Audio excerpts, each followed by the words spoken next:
ఈరోజు 4 మాటలు ఇంగ్లీష్లో కూడా మాట్లాడుతూ ఇంగ్లీష్ మీడియాకు కూడా కాస్తో కూస్తో చెప్పే కార్యక్రమం చేస్తాం. The incident which took place in Andhra Pradesh is the most inhumanitarian incident. An incident which took place where 6 fishermen families have lost their lives while they were in the sea, in spite of repeated messages which were put forth to the officials of the government, yet there was no response. And due to this fact, because these people took so many hours to even look into the matter, miles away from Visakhapatnam, from Gangavaram port. In Vizag you have Coast Guard, you have Navy, you have the collector, you have the commissioner, you have the entire government here. Yet, in fact, Vizag is also Eastern headquarters of Eastern Naval Command. In spite of that, because the government did not respond on time, this delayed incident in response took the lives of 6 families of fishermen. Had the government responded on time when the messages were received at 10:30 itself that day night, at least had they responded and sent somebody there, at least these 6 families would have come back alive. The government did not respond. In fact, even the next day also the government did not respond. And finally it ended up with 6 people who passed away because of lack of response from the government. The worst part is not a single minister came to their house to even console them. This is even more devastating and inhumanitarian. All this put together, we demand Chandrababu's government to respond, to take blame, to apologize, and to give compensation what has been demanded for. Failure to do so, we will ensure that when we come back, we will give whatever has been promised, whatever is being demanded by us today when our government comes.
Saro hero.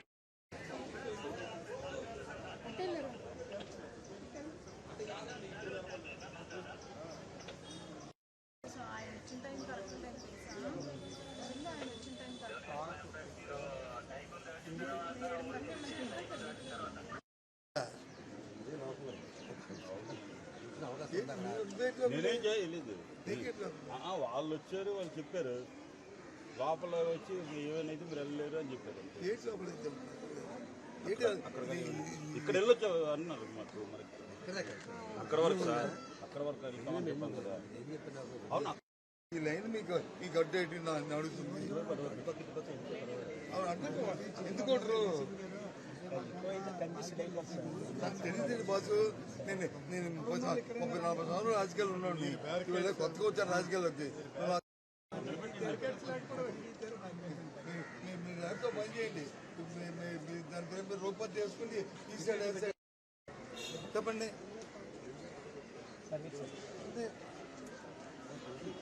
తిండి బరిగెట్ తిండి.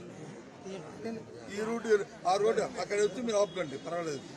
నాకే అభ్యంతరం. ఎందుకంటే నాకు కూడా అవసరం. మన లీడర్ని వాళ్ళు మాట్లాడాలి కదా వాళ్ళతో.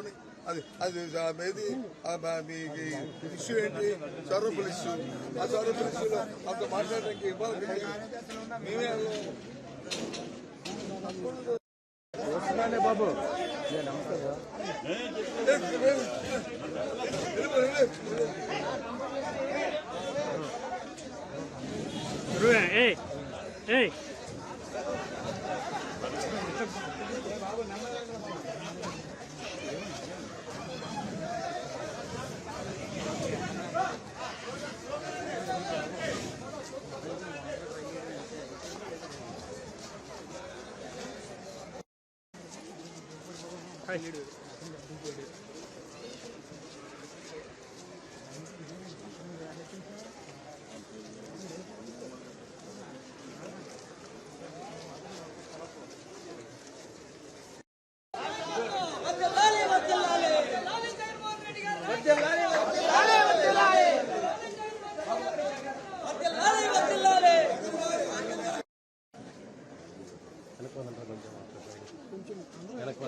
చైర్మన్ వేసేసాం. కార్పొరేషన్ చైర్మన్ చైర్కి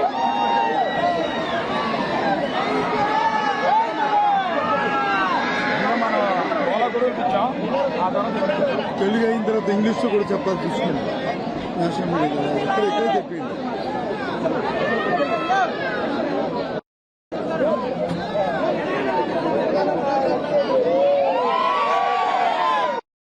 నాతుడు లేక బోటు క్యాప్సైజ్ అవుతే 20 గంటల పై చిలుకు సముద్రంలో యుద్ధం చేసి మిగిలిన 6 మంది చనిపోతే కేవలం ఒకే ఒక్కడు బాధితుడు, ఒకడు మాత్రం బతికినాడు. చిన్న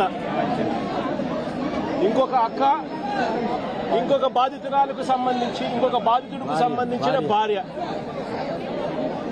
అబద్ధమా?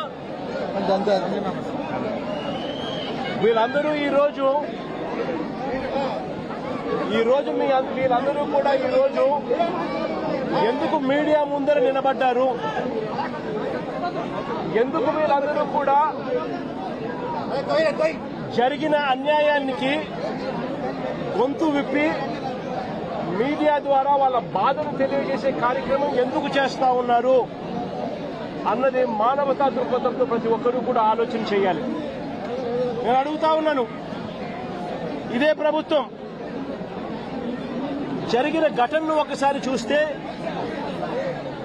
జరిగిన విషయాలను ఒకసారి గమనిస్తే ప్రభుత్వం అన్నది ఎంత అన్యాయంగా బిహేవ్ చేసింది, మానవత్వం అన్నది లేకుండా ఎలా బిహేవ్ చేసింది అన్నదానికి ఈ ఉదాహరణ ఒక అద్దం పడుతుంది. జూలై 1వ తారీఖున చిన్న తనతో పాటు మరో 6 మంది, అంటే మొత్తం 7 మంది కలిసి వేటకు బయలుదేరినారు తన బోట్లో. వేట కూడా బోటు క్యాప్సైజ్ అయ్యే ప్రదేశం వచ్చేసరికి కేవలం 10 మైళ్ళు విశాఖపట్నం గంగవరం పోర్టు నుంచి, విశాఖపట్నం పోర్టు గంగవరం పోర్టు ఇక్కడ నుంచి కేవలం 10 మైళ్ళ దూరంలోనే ఈ క్యాప్సైజ్ జరిగింది, ఈ బోటు ఘటన జరిగింది. 2 గంటల జూలై 1వ తారీఖున తాను వేటకు పోయి జూలై 4వ తారీఖున, అంటే మూడు రోజుల తర్వాత జూలై 4వ తారీఖున చిన్న తాను ఫోన్ చేసి 2 గంటల 31 నిమిషాలకు, ఇది తన కాల్ డేటా, తన ఫోన్ నుంచి ఫోన్ నుంచి తాను ఎవరికి ఫోన్ చేశాడు అని చెప్తా ఉన్న కాల్ డేటా, తన ఫోన్ కాల్ డేటా తన మేనల్లుడు గురునాథకు జూలై 4వ తారీఖున 2 గంటల 31 నిమిషాలకు 2 గంటల 31 నిమిషాలకు తాను ఫోన్ చేసి మరో గంటలో ఇంటికి వస్తున్నాను అని తాను చెప్పాడు. అంటే వేట అయిపోయింది, దేవుడి దయతో చేపలు కూడా పుష్కలంగానే పడ్డాయి, మరో గంటలో నేను ఇంటికి చేరుకుంటాను అని చెప్పి తన మేనల్లుడికి ఫోన్ చేశాడు.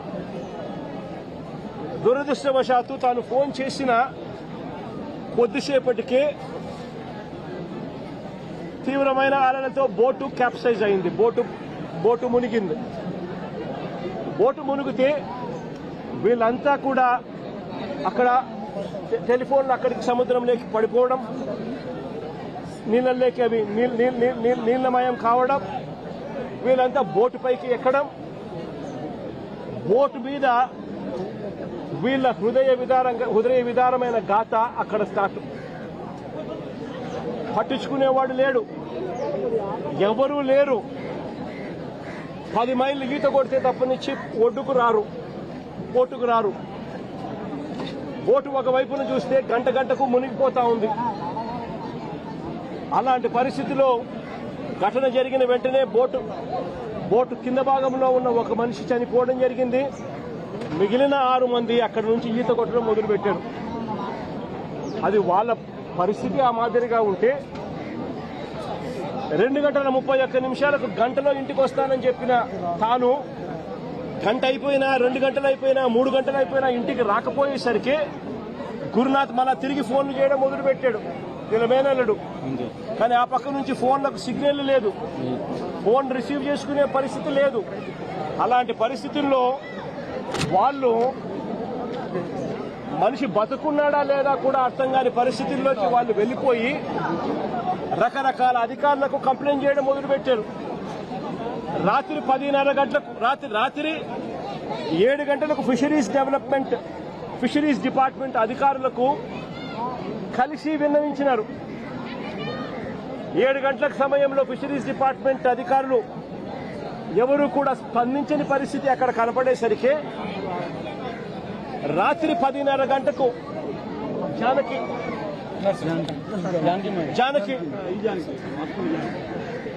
జానకి కలెక్టర్లకు, సిఐకి, కలెక్టర్కి, మెరైన్ సిఐకి ఇద్దరికి కూడా తాను మెసేజ్ పెట్టాడు. రాత్రి 10:30 గంటలకి పెట్టిన మెసేజ్ ఇది, జానకి పెట్టిన message. This is Janaki Vasupalli, so and so 8 members of fishermen missed along with fishing boat.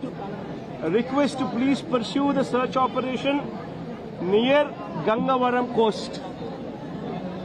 Specific coordinates తో సహా గంగవరం ప్రాంతం నుంచి గంగవరం కోస్ట్ దగ్గర ఘటన జరిగింది అని చెప్పి సమాచారం ఉన్న నేపథ్యంలో గురునాథ్ దగ్గర నుంచి ఇన్ఫర్మేషన్, కుటుంబ సభ్యుల దగ్గర నుంచి ఇన్ఫర్మేషన్, ఇవన్నీ క్రోడీకరించి కలెక్టర్కు, సిఐకి, మెరైన్ సిఐకు తాను పెట్టిన మెసేజ్లు. ఇది మెరైన్ సిఐ సేమ్ అదే మెసేజ్ మళ్ళా పెట్టాడు, కలెక్టర్ కాకుండా మెరైన్ సిఐకి. Request for coast guard search operation, families worried, kindly help sir. ఇవన్నీ మెసేజ్లు పెట్టిన తర్వాత మనం ఏమైనా కూడా ఏం ఎక్స్పెక్ట్ చేస్తాము? విశాఖపట్నం ఇక్కడే ఉంది, విశాఖపట్నం ఇక్కడే ఉంది అని అంటే దాని అర్థం ఏంది? Visakhapatnam eastern naval command head quarters, Visakhapatnam eastern naval command head quarters అంటే ఇక్కడే విశాఖపట్నంలో నేవీ ఉంది, విశాఖపట్నంలో కోస్ట్ గార్డ్ ఉన్నారు, విశాఖపట్నంలో హెలికాప్టర్లు ఉన్నాయి, విశాఖపట్నంలో కలెక్టర్లు ఉన్నారు, విశాఖపట్నంలో కమిషనర్లు ఉన్నారు, పోలీస్ కమిషనర్లు కూడా ఉన్నారు. ఇంతమంది ఇక్కడే ఉండి కేవలం 10 మైళ్ళ సముద్రం లేకపోతే, కేవలం 10 మైళ్ళ సముద్రం లేకపోతే గంట కూడా పట్టదు. ఆ నాతుడు లేక బోటు క్యాప్సైజ్